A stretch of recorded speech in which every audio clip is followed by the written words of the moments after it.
BPL এর TV সত্ত্ব বিক্রি করে কোটি কোটি টাকা হাতিয়ে নিয়েছেন সাবেক বিসিবির সভাপতি নাজমুল হাসান পাপন এবং তার ডান হাত আরেক বিসিবি পরিচালক ইসমাইল হায়দার মল্লিক।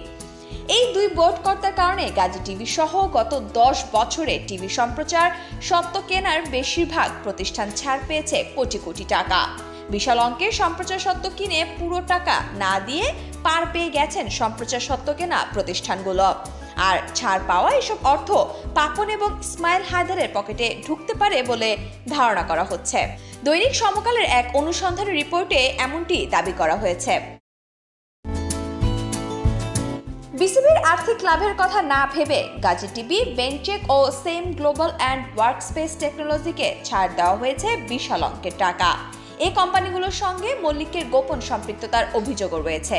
বিসিবির একাধিক কর্মকর্তা নাম গোপন রাখার শর্তে জানান, সেম গ্লোবাল অ্যান্ড ওয়ার্কস্পেস টেকনোলজিকে বিশাল ছাড় দেওয়ার পরও 2022 সালে বিপিএল সম্প্রচার সত্ত্ব বিক্রির 8,70,00,000 টাকা এখনো বকেয়া আছে। অথচ বিপিএল গভর্নিং কাউন্সিল গত 2 বছর বকেয়া আদায়ের চেষ্টাও করেনি।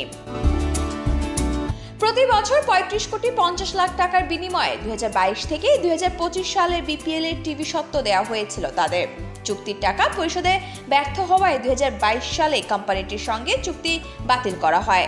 বিসিবির মোট টাকার 25% ছাড় চেয়ে আবেদন করে 6,50,00,000 টাকা ছাড়ও পেয়েছেন তারা। বাকি 29 কোটির মধ্যে পরিশোধ করেছে 20,30,00,000 টাকা। কোন এক রহস্যজনক কারণে এই কনসোর্টিয়ামের কাছে বকেয়া পরিশোধের জন্য চিঠিও দেওয়া হয়নি।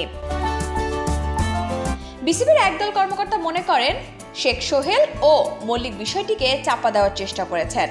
দেরিতে হলেও বর্তমান পরিস্থিতির সুযোগ নিয়ে বকেয়া চেয়ে 24 August Sam Global and Workspace টেকনোলজিকে 8,70,00,000 টাকা পরিশোধ করতে চিঠি দিয়েছে বিসিবি।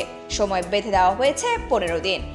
2014 সালে টি-20 বিশ্বকাপের লোকাল অর্গানাইজিং কমিটির মার্কেটিং ম্যানেজার ছিলেন ওয়ার্কস্পেস টেকনোলজির সিও মাকসুদুর রহমান। মল্লিকের যোগ সাজশে সেম গ্লোবাল গ্রুপের প্রেসিডেন্ট মেহরুন এন ইসলামের সঙ্গে কনসোর্টিয়াম গড়েন মাকসুদ।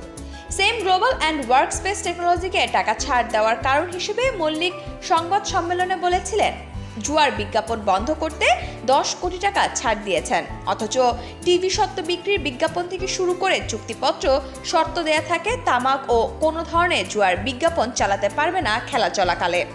এর ব্যত্যয় ঘটলে চুক্তি বাতিল করার ক্ষমতা রাখে বিসিবি। অথচ চুক্তি বাতিল না করে প্রতিষ্ঠানগুলোকে উল্টো সুবিধা দেওয়া হয় টাকা ছাড়ের মাধ্যমে।